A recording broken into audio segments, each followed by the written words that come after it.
Shalom, Bapak Ibu, baik yang ada di gereja maupun yang ada di rumah. Kiranya kasih setia Tuhan senantiasa menyertai kita. Dan pada hari ini kita akan bersama-sama merenungkan firman Allah. Mari kita buka Alkitab kita. Mazmur pasal 95. Kita akan baca bersama-sama Mazmur ini.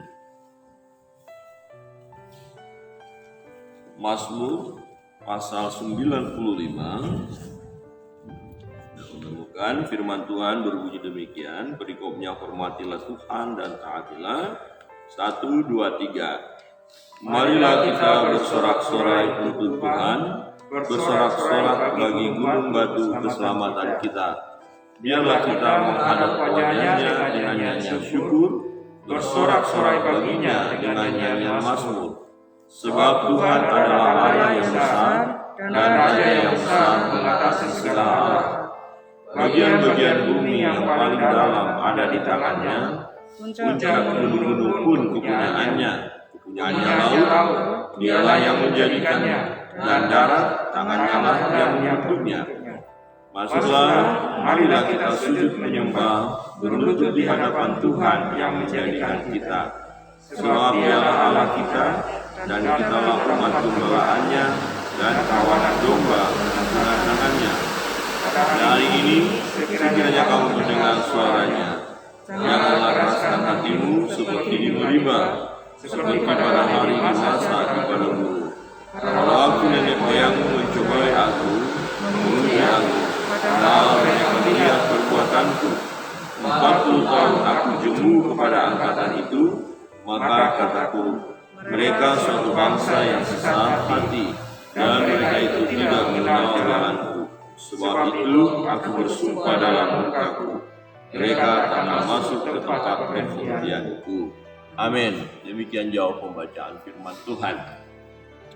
Bapak Ibu Saudara yang terkasih dalam Tuhan, kalau kita melihat kebenaran firman ini, ya merupakan satu himbauan, ya, atau mengingatkan kita sebagai anak-anak Tuhan untuk terus menyembah Allah, ya, bermazmur bagi Dia, bersorak-sorai. Di ayat pertama itu, marilah kita, bahwa ayo kita bersorak-sorak untuk Tuhan. Ayo, mari. Ya, marilah kita bersorak untuk Tuhan, bersorak-sorak bagi gunung batu keselamatan kita. Biarlah kita menghadap wajahnya dengan nyanyian syukur, bersorak-sorak baginya dengan nyanyian mazmur. Mengapa kita mau bersorak-sorak di hadapan Tuhan, menghadap wajah Tuhan, ya bermazmur baginya? Ayat 3 berkata, sebab Tuhan adalah Allah yang besar, dan Raja yang besar mengatasi segala Allah. Kemudian dijelaskan bagaimana dunia ini dan segala isinya merupakan karyanya. Jadi kita memang harus bersukacita di hadapan Allah, harus bersorak-sorak di hadapan Allah, ya harus bergembira di hadapan Allah, menyanyikan nyanyian syukur, bahkan kita sujud menyembah Dia, memuliakan Dia, karena memang Dia adalah Allah. Allah yang besar, Raja yang besar, ya, Dia sang pencipta itu, Dialah yang memberi kehidupan kepada kita. Jadi Dia memberkati kita, Dia memelihara hidup kita, Dia memberikan yang terbaik kepada kita. Bagaimana mungkin kita tidak bersyukur? Bagaimana mungkin kita tidak berbahagia? Bagaimana mungkin kita tidak senang kita mendapatkan berkat daripada Tuhan? Bagaimana mungkin kita tidak berterima kasih kepada Dia, Dia yang memberi kehidupan kepada kita? Bagaimana mungkin kita tidak menyembah Dia? Bukankah Dia adalah Allah yang berkuasa? Bapak Ibu Saudara yang terkasih dalam Tuhan, segala sesuatu ini adalah kepunyaan Tuhan. Bahkan di ayat 4 dikatakan, bagian-bagian bumi yang paling dalam ada di tangannya, puncak-puncak gunung pun kepunyaannya laut, Dialah yang menjadikannya, dan darat, tangannya lah yang membentuknya. Semuanya Karena Tuhan yang menciptakannya dan diperuntukkan kepada kita umat manusia ciptaannya itu untuk kita nikmati. Memang kita adalah ciptaan juga, tapi ciptaan yang istimewa dibandingkan dengan ciptaan-ciptaan yang lain. Keistimewaannya adalah kita menikmati ciptaan-ciptaan yang lain. Untuk itu tentu kita bersyukur, ya, memuji Dia. Ya, nah masuklah, marilah kita sujud menyembah, berlutut di hadapan Tuhan yang menjadikan kita, sebab Dialah Allah kita dan kitalah umat gembalaannya dan kawanan domba tuntunan tangannya. Nah, saudara yang terkasih dalam Tuhan, ya ajakan yang kedua, mari untuk apa? Sujud menyembah. Tadi mari bersyukur, mari bersorak-sorai, mari bergembira. Ya, kemudian mari sujud. Nah, hanya kepada Allah kita sujud menyembah. Hanya Tuhan yang layak disembah. Ya, karena Dia adalah Sang Pencipta. Ya, masuklah. Marilah kita sujud menyembah, berlutut di hadapan Tuhan yang menjadikan kita. Berlutut, merendahkan diri, sujud, dan pengakuan kita bahwa Dia adalah Allah. Jadi dalam hidup ini, jangan pernah kita meninggalkan Tuhan. Jangan pernah kita melupakan Tuhan, ya, dalam segenap perjalanan hidup kita. Nah, apapun persoalan pergumulan yang kita hadapi, ya, himbauan, ajakan untuk bersyukur itu tetap berlaku. Jadi bersyukur, bermazmur bagi Tuhan tidak dilakukan hanya pada saat semuanya beres, semuanya baik. Karena Tuhan tidak berubah. Situasi yang kita alami bisa berubah, tetapi rasa syukur kita kepada Allah tidaklah tergantung situasi. Ya, tidak tergantung situasi, tetapi terletak pada hubungan kita dengan Allah. Ya, hubungan kita dengan Allah. Allah tidak pernah meninggalkan kita. Allah selalu menyertai kita. Bagaimana mungkin kita tidak bersyukur atas penyertaannya dalam hidup kita? Dan yang kedua, sujud menyembah. Menyembah Allah tidak tergantung situasi dan kondisi. Ya, menyembah Allah tergantung hubungan kita dengan Tuhan. Apapun situasi yang ada, ya kita memang hukumnya wajib menyembah Dia. Karena Dia yang punya segalanya. Jadi, kalau kita menyadari hidup kita, pagi hari ini bisa bernapas, itu karena Tuhan. Ya. Coba lihat kiri kanan Bapak Ibu yang ada di rumah, sekiranya ada di situ 2-3 orang, katakan kamu hidup itu karena Tuhan. Amin. Saudara hidup karena Tuhan. Bagaimana mungkin tidak menyembah Dia? Tetapi ada satu pengalaman pahit kalau kita lihat dalam perjalanan umat Tuhan. Pengalaman pahit bukan bagi mereka, sebenarnya pahit bagi Tuhan karena melihat umat yang dikasihinya. Ya, umat yang dikasihinya mengeraskan kepala, tidak mau taat. Padahal umat itu melihat sendiri bagaimana kebaikan Tuhan bagi mereka. Mengalami sendiri bagaimana Tuhan campur tangan dalam hidup mereka. Tetapi fakta menunjukkan mereka meninggalkan Tuhan, mereka menyembah berhala, mereka tidak taat kepada firman, mereka melawan Allah, bahkan dikatakan mereka mengeraskan hati.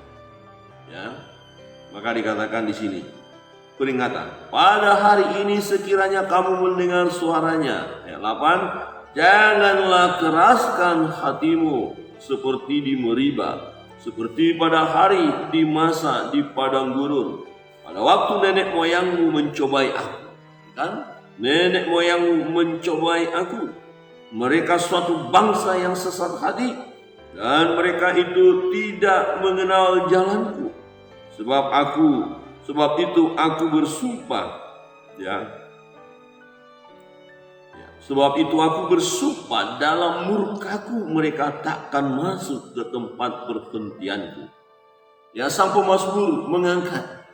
Ya, ini kebenaran firman Allah mengingat kembali perjalanan nenek moyang mereka. Ketika Tuhan melepaskan mereka dari perbudakan di Mesir. Mereka masuk dalam perjalanan menuju tanah perjanjian. Tanah perhentian yang dimaksud di sini adalah janji Tuhan bahwa tanah itu adalah milik mereka, tanah Kanaan, ya, dan di padang gurun. Sebenarnya mereka akan segera masuk ke tanah perhentian itu, tetapi oleh ketidakpercayaan mereka kepada Allah, keraguan-raguan mereka terhadap firman Allah, ya, mereka kecewa di situ, mereka bersungut-sungut di situ, mereka marah di situ, mereka juga menyembah berhala di situ, dan Tuhan katakan, ini yang keras kepala ini.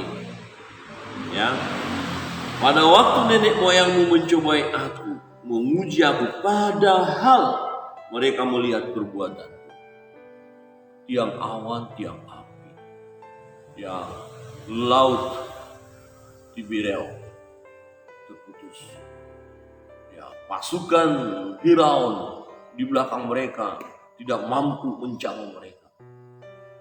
Mana mujizat banyak, tapi mereka masih mencobai. Mereka seringkali berkata, apakah ada makanan di sini? Kenapa kita harus mati di sini? Lebih baik kembali ke Mesir. Mereka bersungut-sungut. Orang-orang di negeri itu hebat-hebat, kita ini nggak ada apa-apanya. Loh, padahal Tuhan bilang kamu akan menang, kamu akan masuk. Memang tanah itu, negeri itu penuh dengan madu, susu, berkat melimpah di sana. Tapi kan musuh kita penduduknya luar biasa hebat, kita akan kalah. Laporan 10 pengintai. Walaupun Kaleb dan Yosua sudah meneguhkan hati umat supaya tetap percaya, fakta menunjukkan angkatan itu mengeraskan hati. Sehingga Tuhan katakan apa? Sebab itu aku bersumpah dalam murkaku, mereka akan masuk ke tempat perjanjian. Orang-orang yang tidak taat kepada Allah, orang-orang yang tidak taat kepada firman Allah, orang-orang yang tidak sungguh-sungguh mengikuti jalan Tuhan, orang yang suka bersungut-sungut, orang yang keras kepala, orang yang mengeraskan hati, yang tidak mau taat, maka mereka tidak akan mengalami kenikmatan, mereka tidak akan mengalami janji Tuhan, tidak akan mengalami berkat, dan tidak akan masuk ke tanah perjanjian. Konteks dekatnya adalah ke tanah perjanjian. Tapi konteks masa kini dan masa yang akan datang adalah bahwa kalau kita ragu-ragu kepada Tuhan, kalau kita mengeraskan hati, kita tidak mau tahu dengan Tuhan, kita tidak mau menyembah Dia, tidak mau bersyukur kepada Dia, tiap hari karena situasi yang ada kita hanya mengeluh, kita hanya bersungut-sungut dan berkata, Tuhan mana aku kok nggak dibantu, aku nggak ditolong, mana mujizat, tampaknya Tuhan ini tidak ada, kemudian kita jauh dari Tuhan. Jangan pernah berharap engkau akan mengalami kebahagiaan. Justru sebaliknya engkau akan semakin menderita, dan engkau akan mengalami kesusahan besar. Bahkan ketika kita masih terus mengeraskan hati tidak mau bertobat, ya, maka tempat yaitu surga yang mulia, tempat yang indah, tidak akan bisa, ya, kita ke sana kalau kita mengeraskan hati. Jadi tempat perhentian yang disampaikan dalam Mazmur ini, konteks dekatnya adalah tanah Kanaan. Tapi ini juga berbicara konteks jauh, yaitu bahwa orang-orang yang percaya, yang setia kepada Allah, kalau nanti mati pasti masuk surga. Yang percaya, tempat perhentian terakhir, tempat yang penuh kebahagiaan bersama-sama dengan Allah. Bapak Ibu Saudara yang terkasih dalam Tuhan, dua himbauan. Marilah bersorak-sorailah untuk Tuhan, bermazmurlah, senanglah, bahagialah di dalam Tuhan. Himbauan yang kedua, sujud menyembah Dia. Tapi ada peringatan, ya, ada peringatan ketika kita sedang berjalan dalam kesesatan, ya, mengalami kekeliruan, hidup tidak benar sesuai dengan firman Allah, maka jangan keraskan hati, bertobat, ya, janganlah keraskan hatimu, Jangan keraskan hatimu. Ya, ada banyak orang menyadari dia sedang melakukan kesalahan, perbuatannya penuh dengan dosa. Dia tahu, dia sadar, tapi tidak mau bertobat. Malah asik dengan perbuatan yang jahat. Asik hidup di dalam kegelapan. Asik hidup dalam kejahatan. Korupsinya jalan terus. Perzinahan jalan terus. Selingkuhnya jalan terus. Ya, korupsi. Ya, sudah tadi. Korupsinya jalan terus tadi ya. Ya, marah-marahnya jalan terus. Caci maki jalan terus. Kata-kata kotor jalan terus. Kebun binatang terus keluar. Pukul istri terus. Istrinya jago karate, pukul suami terus. Anak-anak ditelantarkan terus. Macam-macam ini bentuk kejahatan. Tapi anak-anak Tuhan, stop untuk itu. Kita dengar suara Tuhan. Tuhan katakan apa? Jangan mengeraskan hati. Ini satu peringatan. Jangan sampai kita hanya sebatas pengakuan sebagai orang percaya, orang Kristen, namun tidak menunjukkan buah pertobatan. Kita harus tunjukkan. Bapak Ibu Saudara yang terkasih dalam Tuhan, kebenaran firman Tuhan yang kiranya memberkati kita. Sesuatu yang luar biasa adalah sampai Tuhan berkata apa? Ya, bahwa nenek moyang melihat sendiri mujizat itu, kebaikan Tuhan itu, bahkan bukan hanya sekedar melihat, menikmati.